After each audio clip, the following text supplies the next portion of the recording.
to end it all, guys, right? Just a few examples of how you might be in the middle of a leadership opportunity. You have to be centric around the care, the sincere care about people. That every person has different needs. The overachiever, the doer, and the unmotivated. Every person has a set of needs. We demonstrated a lot of those just in these examples. The overachiever has needs, the doer has needs, and so does the unmotivated, right? Your attitude towards taking on the task of working with people is the highest calling, as we pointed out, right? Your abilities in which to expand your knowledge of how to do that. It's got to go deep. You got to be a student. You got to study. How do I get better at leading people? I need to know different people. I need to be around different people. I need to be a student myself of how someone is leading me, right? And I have to be someone that's willing to expand my knowledge and my mind and my capabilities so I can be a better leader, right?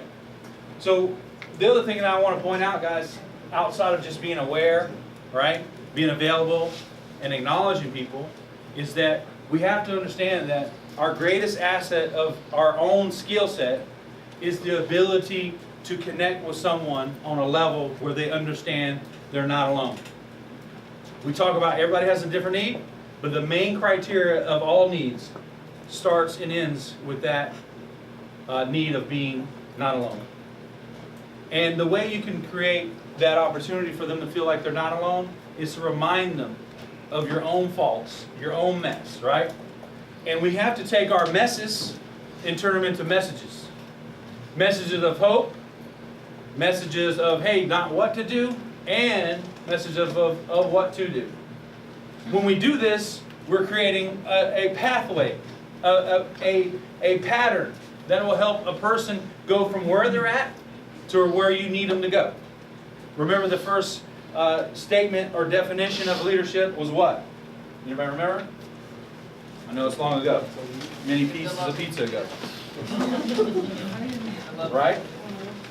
Leadership is the art of getting someone else to do something you want done because they want it done. That is the art of leadership.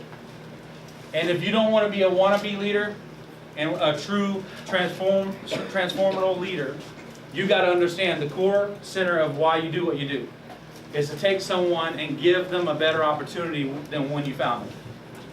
Guys, if we want to make more sales, if we want to create more leaders, if we want to expand this company, if you want to even have a bigger and better network of people that you know and work with and work for and work along, then you have to get good. We have to get good at leading people.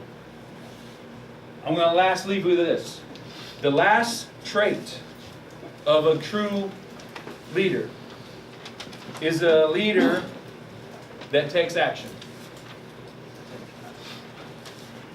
Everything you heard today are things that you can apply.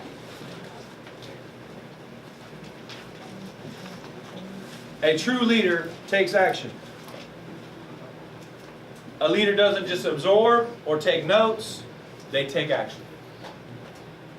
There is going to be all these scenarios and many more that I couldn't cover today that are going to come up if you're really in it to win it. If the central focus is to help someone be successful, achieve more, then you're going to have to deal with these things, if not all these things, on a daily basis.